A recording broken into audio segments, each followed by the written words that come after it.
Do you find you sometimes have trouble learning from other people, especially people you don't really agree with? Today I want to discuss learning from others. I'm Doug Smith of the Online Dharma Institute, that's onlinedharma.org. If you're new to this channel and interested in living a wiser and a kinder and a calmer life, consider subscribing to the channel and click the bell down below if you want to receive notifications when I come out with new videos. So what I want to do is to talk about learning from others today. I will say that when I was younger, I tended to be very argumentative, somebody who tried to, when they were presented with other ideas, try to poke holes in them, try to find counterexamples. That was kind of, I was sort of a budding, I don't know, philosopher eventually, but I would almost say like a lawyer or something when I was a kid. I'm sure that I was a handful at times. And this kind of, what I would say is generally a skeptic. And I continued that kind of skeptic outlook through the time that I was in undergraduate and then in graduate school.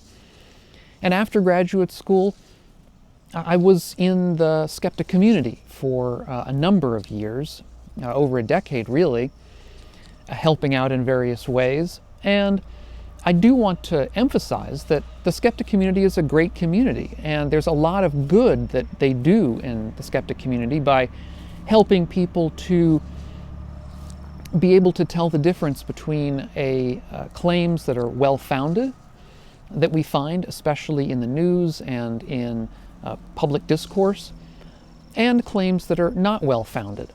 This is something that I think many people have trouble distinguishing between, which is why we have so much difficulty really with the truth nowadays, at least in the United States, and I think this is a problem that's worldwide. And being a skeptic was also something that was true of the Buddha. That is to say, the Buddha was also interested in understanding the difference between a good argument and a bad argument, between a claim that was supported by evidence, supported by what we could actually tell in the world, and one that was not, one that was simply a claim based on hearsay. So for example, in early Buddhism, we find the Buddha arguing against the caste system that we found existed at the time in Brahminic society. I did an earlier video on the Buddha on race and caste, and I'll put a link to that video down in the show notes in case that's a topic that interests you. But this wasn't simply an issue of abstract arguments. That is to say, the Buddha wasn't simply interested in saying, okay, here is how we can diagram an argument and find out whether it's good or not, or find out whether there's evidence for it or not. That's something that we often do in philosophy courses. But the Buddha was more interested, or at least as interested, I should say, in seeing for yourself, in being able to tell for yourself whether something was true or not. That is to say, can you tell whether what you're proposing is beneficial, has been beneficial for you, is beneficial for others around you, or not? This is the kind of thing the Buddha felt was very important. Now, having said that, I think coming from a more contemporary perspective, many of us will know that there are problems here with reliability, statistical reliability, let's say, with controlled experimentation. That is, we may know of examples where somebody tries something and by a fluke it happens to be good for them, but in the general case it's not. And so people get maybe the wrong advice by following their own nose, as it were. So there's obviously going to be a lot more here if we're coming from a more modern perspective that's been influenced by scientific investigation, where we understand that there's really a lot more to knowing the truth of a claim than simply appearing to see it for yourself. Sometimes, again, you can see it for yourself wrongly. But I think the general point is still well made that the Buddha is making here, that we need to see for ourselves whether something is beneficial. So yes, skepticism does have its benefits, very real benefits that the Buddha himself was aware of. But it's also emotionally draining. If you are in a skeptic's position, you begin to understand that anything you say will have counter-arguments. No matter what claim you make, somebody's going to disagree with you, somebody's going to come back with potential arguments, and you, as a skeptic, have to be ready for those arguments and be prepared to defend yourself in whatever position you take. So it tends to be skepticism, a very defensive kind of position, one in which you are always on the lookout for potential adversaries. And as a result, as I say, it's emotionally draining. It's the sort of thing that can be difficult to maintain over a period of time and can even be kind of depressing in a way. It's very negative in its orientation, which, again, is some of its benefit, but is also some of its problem. Now, when I went into the a Buddhist Sangha for the first time, or not the first time, but a time in which I was really prepared for it, I should say, I became aware of a different kind of environment. An environment in which it wasn't so much about skepticism, about trying to find what was wrong in what someone was saying and trying to poke holes in a claim, but rather more the opposite. That is to say, trying to find what was true, useful, and helpful in what someone was saying, in trying to understand them in the most, in the best light possible, to try to take from what they were saying as much as we could. That is to say, instead of being in a community in which everyone was trying to find what was wrong in what someone was saying, or what was wrong in some claim, I found myself instead in a community that was trying to find what was right in what people were saying, what was helpful and useful. Because we have to be fair about this. In whatever we say, there's going to be some right and some wrong. In any long discourse, for sure, there's going to be some things that perhaps are questionable and other things that are perhaps very useful. And so it's this ability to dance in between these two that I think becomes the issue here. And for somebody like myself, coming from a skeptic background, being able to see the truth in what people are saying is immensely helpful.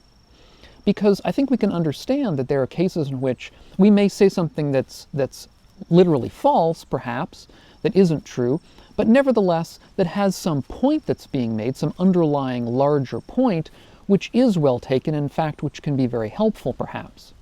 Or on the opposite side, it may be that we're actually saying something quite truthful, but that is hurtful or that isn't helpful in the situation, that actually makes things worse.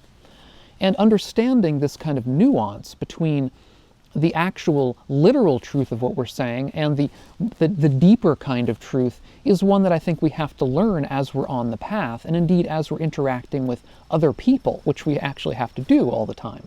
In a recent book of his, Ajahn Amaro talks about a time that Bhikkhu Sumedho was studying under Ajahn Chah in Thailand.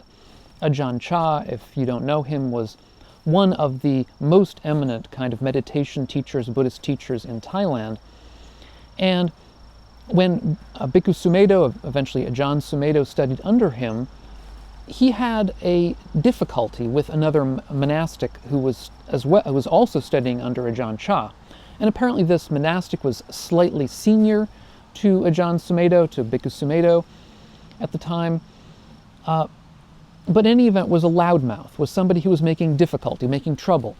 And Bhikkhu Sumedho was annoyed at this, and was concerned that Ajahn Chah wasn't speaking up, wasn't trying to stop this monastic from being a loudmouth. And since Ajahn Chah was so well loved, and seemed to be tolerating this monastic, Bhikkhu Sumedho waited until Ajahn Chah had left the monastery on a trip somewhere. And at that point, they had a Sangha meeting with all of the monastics in attendance, and Bhikkhu Sumedho at that meeting stood up and publicly berated this monastic for his conduct, for his being a loudmouth.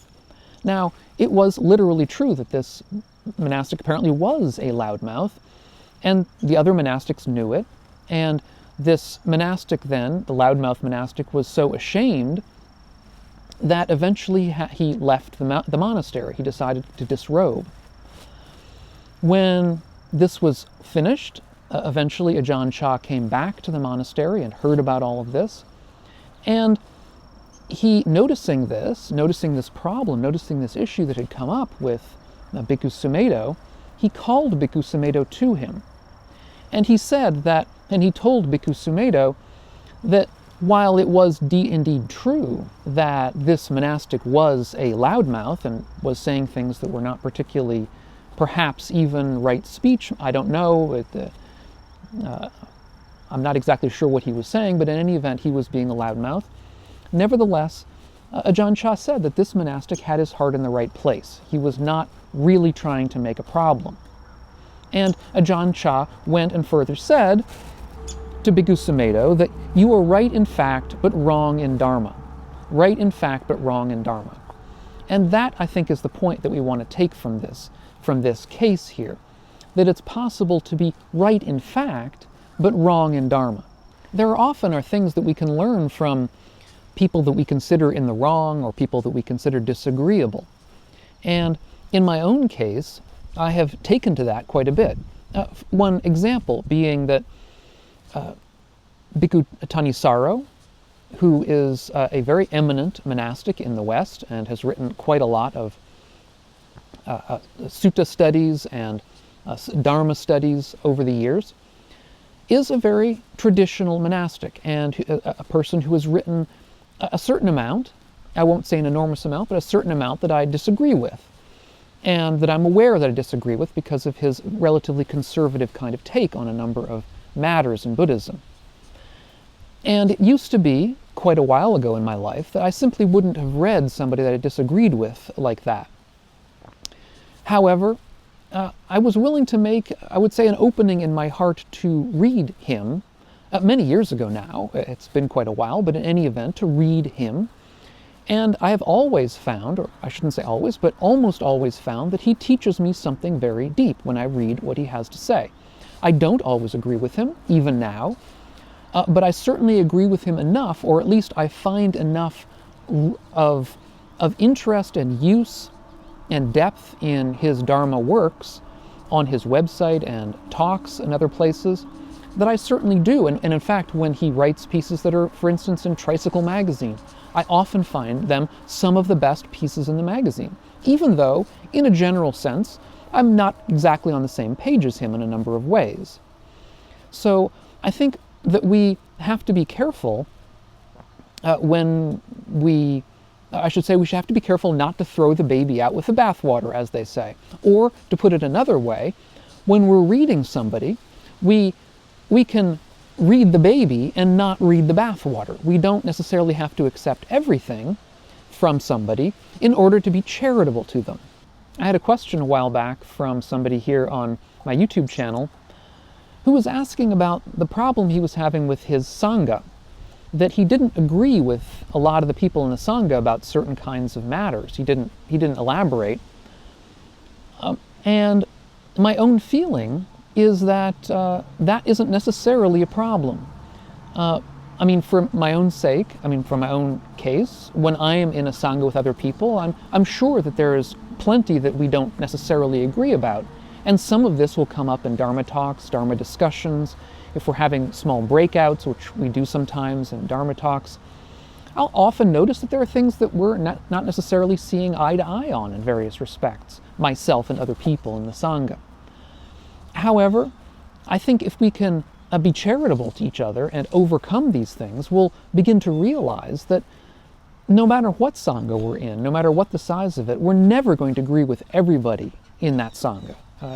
Even if it's a Sangha of one person. I myself, I have to say, I don't even agree with myself all the time. If I look back at things that I said or wrote or expressed during my life many years ago, I know that there's a lot that I don't agree with that I used to say or believe. And there are things that I will say yesterday, and then I'll think about them again today, and I'll think to myself, I'm not sure that I really agree with that. I'm not sure that I really put that the right way. So I don't even agree with myself, and so why should I expect myself to agree with everybody in my Sangha? Now, of course, there's going to be distinctions here. Now, we have to be honest about this, that there are going to be times when the Sangha and us are too distant, that we have completely different views about too many things, and then we may have to leave and find a different one. That always can happen. But again, I think to be able to tell whether that's the case, we have to come with a charitable mind. We have to come with an open heart, with a heart of kindness and compassion for others, in order to be able to see whether we're really able to work together or not. Because if we're not willing to come with that kind of heart, then I think we're never going to find the right place. In an early sutta called the Honeyball Sutta, the Buddha was approached by an arrogant Brahmin named Dandapani. And Dandapani basically came to the Buddha and asked him directly, "What do you teach?" in a way that was somewhat arrogant. It made clear that he really wasn't that interested in what the Buddha was teaching. He was interested in debunking it in some way. And the Buddha said, instead of giving him an outline of the Dharma, the Buddha said simply that I teach in such a way as to be in conflict with nobody in the world. And this expression of the Dharma, this odd expression of the Dharma, was confusing enough that Dandapani basically shook his head and left. Now, what the Buddha meant by that he taught in such a way as not to conflict with anybody in the world, is quite a deep and interesting teaching, and I'll get into that in a lecture in the near future. It's a little bit too much for me to get into right here, but I think the overall aim of the Buddha should be clear. That is to say, he wanted to teach in such a way that wasn't conflictive, that wasn't the sort of thing that was intended to make problems with other people. That in a sense, the Buddha was teaching a way of getting away from these kinds of problems, a way of embracing other people and their views in ways that is most helpful. I think for now, for our purposes in this video, we can come to understand our approach of other people, our ability to take in other people's ideas, as understanding that we have to be critical. We don't want to be gullible. In other words, we don't want to accept a whole bunch of stuff uncritically. That wouldn't be the right way to approach other people and their views.